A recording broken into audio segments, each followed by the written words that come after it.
Hello दोस्तों, कैसे हैं आप सब। आशा है कि आप सब मस्त होंगे और आपकी तैयारी भी ज़बरदस्त होगी। दोस्तों, जो practice set Uttar Pradesh police constable के लिए कर रहे थे, उस क्रम में आज का प्रैक्टिस सेट होगा प्रैक्टिस सेट 8। तो चलिए देर न करते हुए हम अपने 8वें प्रैक्टिस सेट की ओर चलते हैं और पहला क्वेश्चन देखते हैं।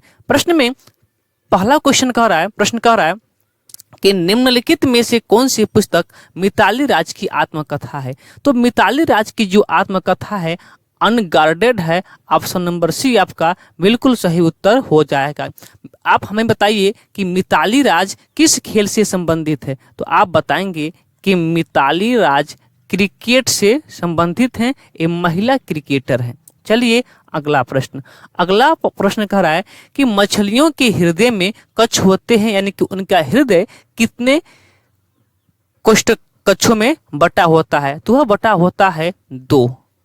कितने? 2। आप हमें बताएंगे कि सरीसृप का हृदय कितने कच्छों में बटा होता है। अगला प्रश्न कह रहा है कि वे वस्तुएं जो एक निश्चित समय अंतराल के पश्चात अपनी गति को दोहराती हैं कहलाती हैं। तो जो भी वस्तुएं अपने गति को निश्चित समय पे दोहराते हैं उन्हें कहा जाता है आवर्ती गति। क्या कहा जाता है? आवर्ती गति। ऑप्शन नंबर आपका बी बिल्कुल सही हो जाएगा। जैसे में क्या हो जाएगा, जो घड़ी की सुई होती है, घड़ी की सुई अगर सेकेंड वाली सुई है तो प्रत्येक 60 सेकेंड में एक बार पुनः यहाँ आ जाएगी। वैसे ही घंटे की सुई है, ये भी क्या करती है, एक निश्चित समय बाद अपनी गति को दोहरा देती है। वैसे ही जो चंद्रमा की गति होती है, पृथ्वी के चारों ओर चंद्रमा की गति, ये सब क्या है, वृत्तीय गति के उदाहरण है। चलिए अगले प्रश्न की ओर। अगला प्रश्न कर रहा है प्रश्न नंबर 4 कि 1917 में किस भारतीय आंदोलन में पहली बार नील बगानों की समस्या को प्रकट किया गया था। तो वह किया गया था चंपारण आंदोलन। और किसके द्वारा किया गया था? तो आप लोगों को पता होगा कि महात्मा गांधी के द्वारा किया गया था। बिहार में एक नियम लगा दिया था अंग्रेजों ने, 3 कठिया पद्धति। उसी को समाप्त करने के लिए, नील की खेती के लिए, इसी को समाप्त करने के लिए राजकुमार शुक्ल जी ने महात्मा गांधी को बुलाया था और महात्मा गांधी ने चंपारण आंदोलन किए थे। चलिए अगला प्रश्न कह कि राज्यसभा सदस्य का कार्यकाल कितने वर्षों का होता है। देखिए, राज्यसभा तो एक अस्थायी सदन होता है, इसका कार्यकाल नहीं होता है, यानी कि वो विघटन नहीं होता है, अस्थायी सदन होता है। लेकिन इनके जो सदस्य होते हैं इनका कार्यकाल होता है, इनके सदस्यों का कार्यकाल आपका 6 वर्ष होता है। ऑप्शन नंबर बी आपका बिल्कुल सही उत्तर हो जाएगा। अगला प्रश्न कर रहा है कि भारतीय संविधान के 42वें संशोधन की प्रस्तावना में निम्न में से शब्द जोड़े गए, यानी कि कौन कौन शब्द जोड़ा गया था। तो देखिए, जो 42वां संविधान संशोधन हुआ था, कब हुआ था? 1976 में। 1976 में आपका 42वां संविधान संशोधन हुआ था। और इस संविधान संशोधन के द्वारा समाजवादी, पथनिरपेक्षता और अखंडता शब्द जोड़ा गया था। लेकिन पूछ रहा है कौन शब्द जोड़ा गया है। तो क्या इसमें आपको दिख रहा होगा कि समाजवादी दिया है, पथनिरपेक्ष भी जोड़ा गया था और अखंडता भी जोड़ा गया था। वो शब्द नहीं है, समाजवादी है, तो समाजवादी जोड़ा गया। 42वें संविधान संशोधन को एक नाम दिया जाता है और वो नाम है मिनी कॉन्स्टिट्यूशन। इसे ही कहा जाता है 42वें संविधान संशोधन को। अगला प्रश्न देखिए, प्रश्न नंबर 7 का कह रहा है कि भारत के ऊपरी भाग में ग्रीष्म काल में होती है, यानी कि कौन सी वायु दाब में क्या होती है, कमी होती है, या फिर तापमान में कमी होती है, या फिर भारी वर्षा होती है, या फिर वायु दाब में वृद्धि होती है। तो भारत के उत्तरी भाग में जब ग्रीष्म काल होता है, गर्मी का मौसम होता है, तो उसमें वायु दाब में कमी होती है। वायु दाब में कमी होती है। ऑप्शन नंबर ए आपका बिल्कुल सही उत्तर हो जाएगा। अगला प्रश्न कह रहा है प्रश्न नंबर 8 कि कथकली नृत्य शैली की उत्पत्ति निम्नलिखित में से किस राज्य में हुआ था। तो कथकली की जो उत्पत्ति हुई थी वो आपका हुआ था केरल में। ऑप्शन नंबर ए आपका बिल्कुल सही उत्तर हो जाएगा। अगला प्रश्न कर रहा है कि मध्ययुगीन शब्द रक्ष का क्या अर्थ है। देखिए, जो मध्ययुगीन जो शब्द था रक्स, ये किस भाषा का शब्द है? तो ये भी आप याद रखेंगे, ये अरबी भाषा का शब्द है। किस भाषा का शब्द है? अरबी भाषा का शब्द है। अरबी भाषा का शब्द है। जो इसका अर्थ होता है वह होता है नृत्य। ऑप्शन नंबर डी आपका बिल्कुल सही उत्तर हो जाएगा। अगला प्रश्न देखिए, प्रश्न नंबर 10 कह रहा है कि नर्मदा नदी का उद्गम किस राज्य में स्थित अमरकंटक की पहाड़ियों से होता है? तो अमरकंटक की पहाड़ी आपको पता होगा कि अमरकंटक की पहाड़ी कहाँ पे है? मध्य प्रदेश में।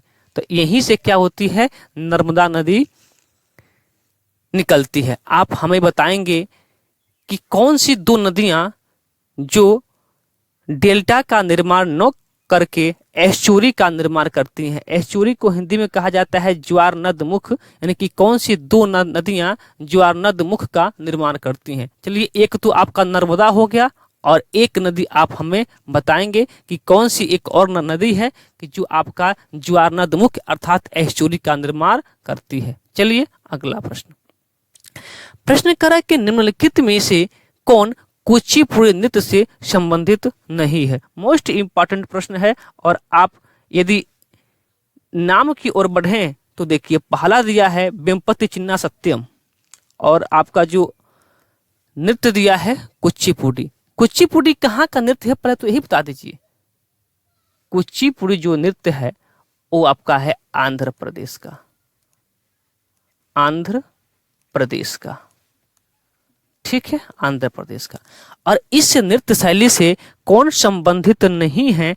तो वो आपका संबंधित नहीं है घनकांत बोरा बोरबायन, ये संबंधित नहीं है। बाकी तीनों लोग आपका कुचिपुड़ी नृत्य से संबंधित है। तो फिर घनकांत बोरा बोरबायन किस नृत्य से संबंधित है? जब एक कुचिपुड़ी से नहीं है तो फिर किस नृत्य से संबंधित है? तो ध्यान दीजिएगा, एक शास्त्रीय नृत्य होता है सत्रिया। क्या होता है? किस राज्य का है बताइए? सत्रिया किस राज्य का नृत्य है?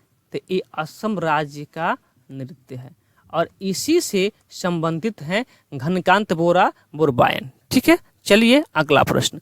अगला प्रश्न कह रहा है प्रश्न नंबर 12 कि निम्नलिखित में से कौन सा भारतीय राज्य से क्षेत्रफल की दृष्टि से सबसे बड़ा होता है?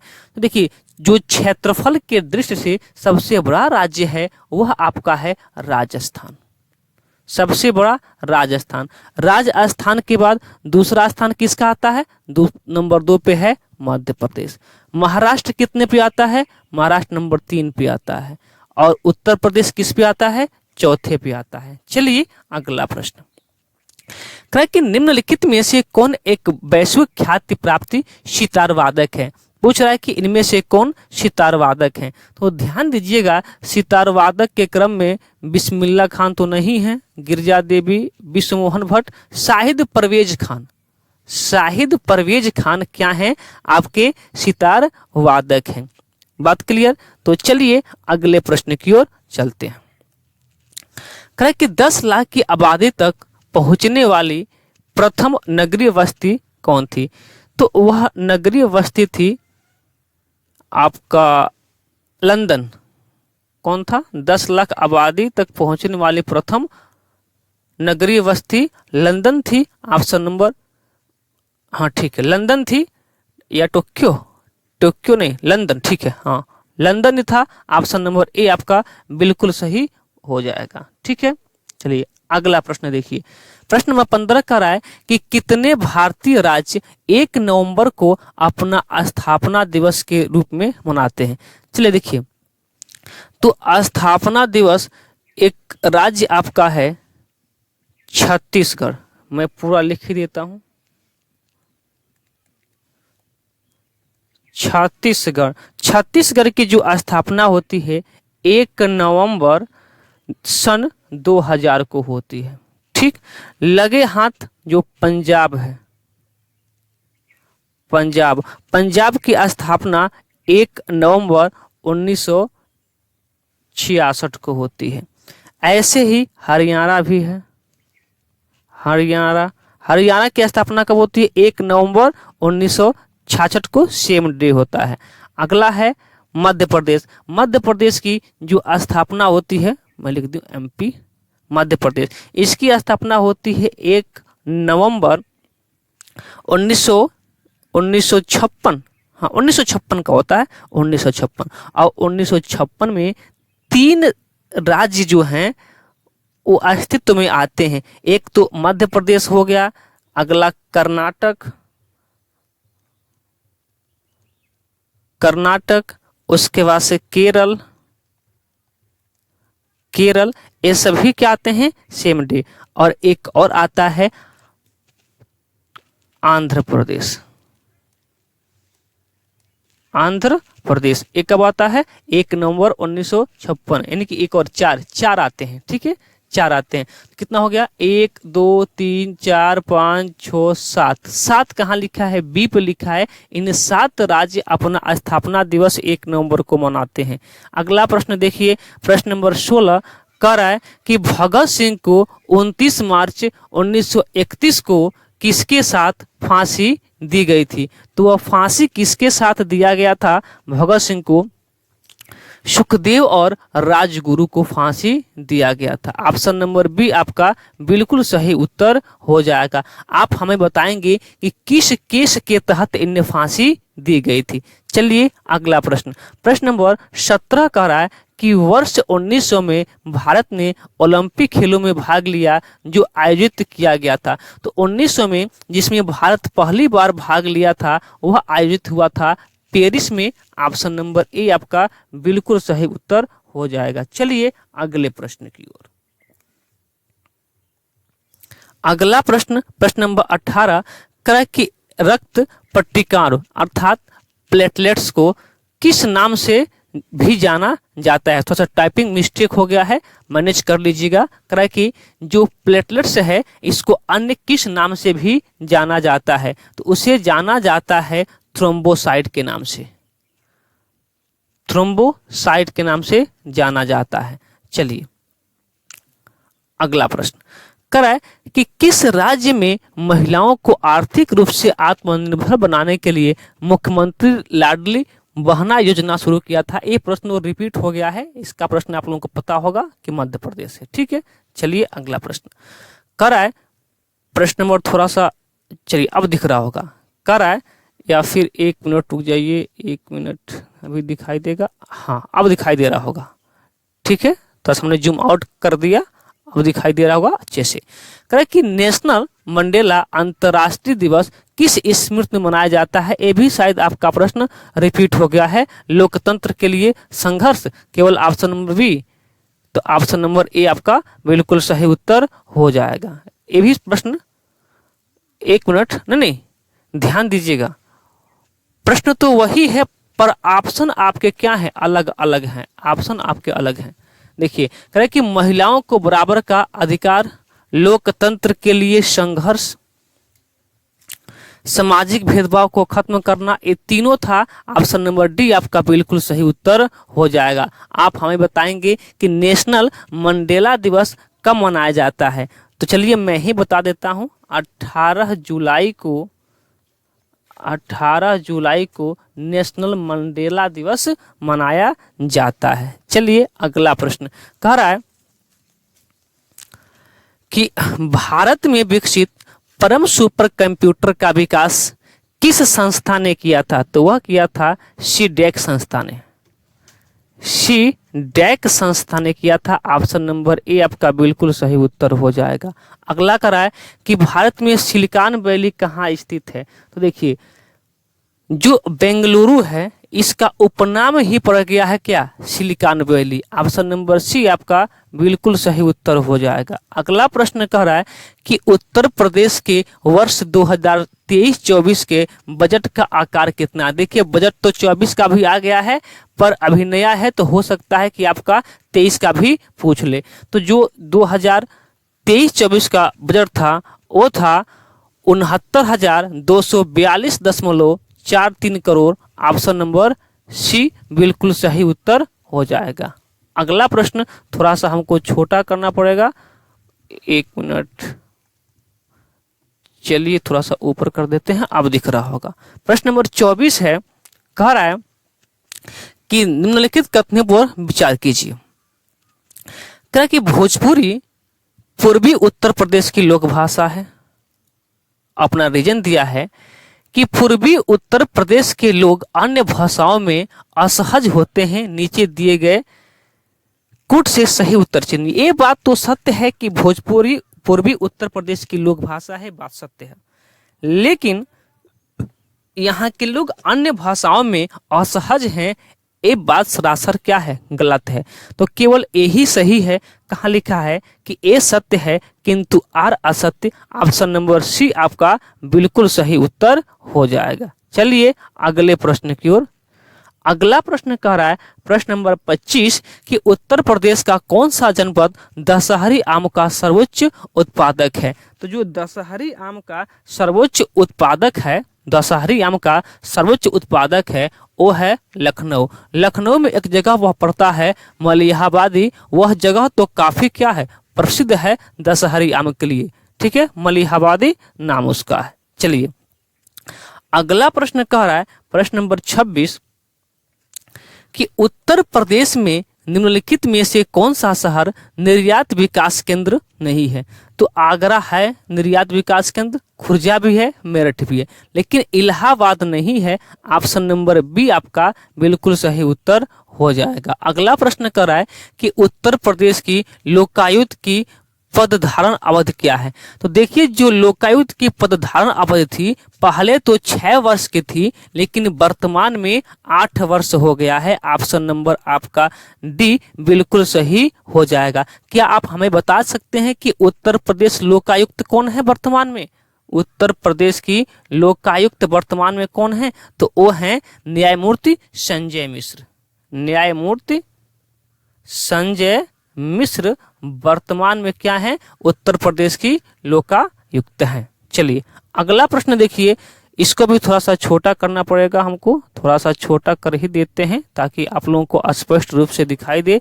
चलिए अब दिखाई दे रहा होगा बिल्कुल अच्छे तरीके से। कह रहा है प्रश्न नंबर 28 कि निम्नलिखित कथनों पर विचार कीजिए। कह रहा है कि निम्नलिखित कथनों पर विचार कीजिए। कथन दिया है और कारण दिया है। ठीक है, कह रहा है कि कन्नौज इत्र का शहर है। ये तो बात सबको पता है कि कन्नौज क्या है, इत्र का शहर है।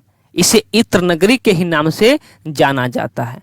दूसरा करा है कि कन्नौज शहर के सभी निवासियों के यहाँ इत्र का उद्योग है। ये बात सरासर आपका गलत है, ऐसी कोई बात नहीं है, लेकिन कन्नौज आपका इत्र शहर है। आपका ए सत्य है किंतु आर क्या है, असत्य है। ऑप्शन नंबर सी आपका बिल्कुल सही उत्तर हो जाएगा। चलिए अगला प्रश्न। अगला प्रश्न करा कि प्रतिवर्ष दुनिया भर में अंतर्राष्ट्रीय मलाला दिवस किस तारीख को मनाया जाता है, यानी कि अंतर्राष्ट्रीय मलाला दिवस किस दिन मनाया जाता है, यही पूछ रहा है। तो अंतर्राष्ट्रीय जो मलाला दिवस है ये मनाया जाता है 12 जुलाई को। ऑप्शन नंबर बी आपका बिल्कुल सही उत्तर हो जाएगा। अगला प्रश्न करा है कि हाल ही में कौन युवा वर्ल्ड तीरंदाजी में रिकर्व वर्ग में स्वर्ण जीतने वाले पहले भारतीय खिलाड़ी बने हैं। तो वो आपका बने हैं Parth Salunkhe. Parth Salunkhe option number C आपका बिल्कुल सही उत्तर हो जाएगा। अगला प्रश्न कर रहा प्रश्न नंबर 31 की अंतर्राष्ट्रीय वित्तीय सेवा केंद्र प्राधिकरण यानी कि IFSCA का नया अध्यक्ष किसे नियुक्त किया गया है। तो यह नियुक्त किया गया है के राजा रमन को। के राजा रमन को ऑप्शन नंबर ए आपका बिल्कुल सही उत्तर हो जाएगा। चलिए अगला प्रश्न।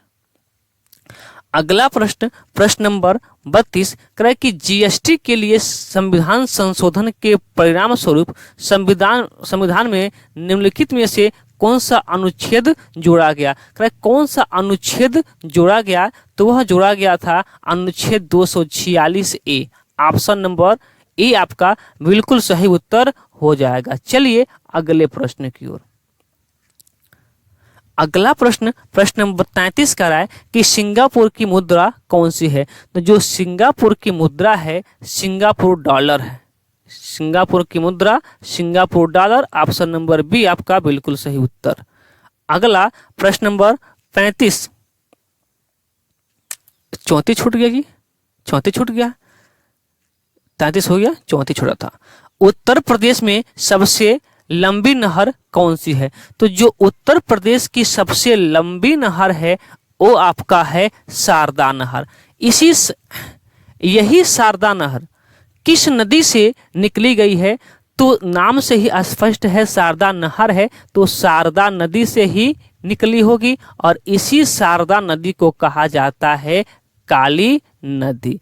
लेकिन आप हमें बताएंगे कि शारदा नदी से शारदा नहर निकाली गई है उत्तर प्रदेश के किस स्थान से? तो आपको पता होगा कि उत्तर प्रदेश में एक जगह पड़ता है बनवासा। कौन सा जगह पड़ता है? बनवासा। बनवास नहीं, बनवासा, बनवासा शायद होता है, बनवासा होता है शायद, बनवासा, हाँ बनवासा। बनवासा से, जिसको हम बनवासा ही बोल देते हैं, बनवासा से ही शारदा नदी अर्थात काली नदी से शारदा नहर निकाली गई है, जो उत्तर प्रदेश की सबसे लंबी नहर है। आप हमें बताएंगे कि उत्तर प्रदेश की सबसे पुरानी नहर कौन सी है? सबसे पुरानी नहर कौन सी है? ये प्रश्न आप हमें बताएंगे। अगला प्रश्न कह रहा है कि उत्तराखंड किस वर्ष अस्तित्व में आया था? तो जो उत्तराखंड था, उत्तराखंड 9 नवंबर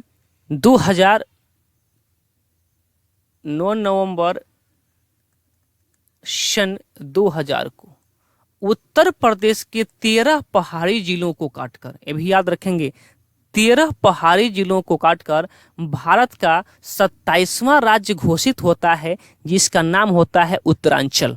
क्या नाम होता है? उत्तरांचल नाम होता है। अभी इसका नाम उत्तराखंड नहीं होता है, इसका नाम उत्तरांचल रखा जाता है, लेकिन वर्ष 2007 में इसका नाम उत्तरांचल से उत्तराखंड कर दिया गया। तो कौन सा आपका विकल्प सही होगा? आपका विकल्प नंबर ए सही होगा। चलिए अगले प्रश्न की ओर। अगला प्रश्न कर रहा है कि निम्नलिखित में से कौन सा बैंक भारत का सबसे पुराना सार्वजनिक बैंक है? तो वो बैंक है आपका इलाहाबाद बैंक। कौन सा बैंक है? Allahabad bank. Option number C आपका बिल्कुल सही उत्तर हो जाएगा। चलिए अगला प्रश्न कह रहा है कि वैदिक सभ्यता मतलब किस नदी के तट पर विकसित हुई थी? तो जो वैदिक सभ्यता था वो सरस्वती नदी के तट पर विकसित हुई थी। ऑप्शन नंबर डी आपका बिल्कुल सही उत्तर हो जाएगा। चलिए अगला प्रश्न। अगला प्रश्न कह रहा है, प्रश्न नंबर 38, कि जयदेव ने गीत गोविंद नामक कविता संग्रह किस शताब्दी में लिखा था? तो यह लिखा गया था 12वीं शताब्दी में। 12वीं शताब्दी में। क्या आप बता सकते हैं कि जयदेव ने गीत गोविंद की तो रचना किया था, लेकिन गीत गोविंद रचना जयदेव ने किया किस भाषा में? किस भाषा में? किस भाषा में किया था? तो चलिए मैं ही बता देता हूं, इनकी भाषा थी संस्कृत। संस्कृत में जयदेव ने गीत गोविंद नामक कविता संग्रह का मतलब लिखा था। इसमें क्या है? इसमें भगवान कृष्ण एवं राधा के प्रेम को दर्शाया गया है। ठीक है, तो चलिए आज हम लोग जो 38 प्रश्न थे यानी कि प्रैक्टिस संख्या 8, इसको पूरी तरीके से कवर किया। तो चलिए फिर मिलते हैं अगले दिन एक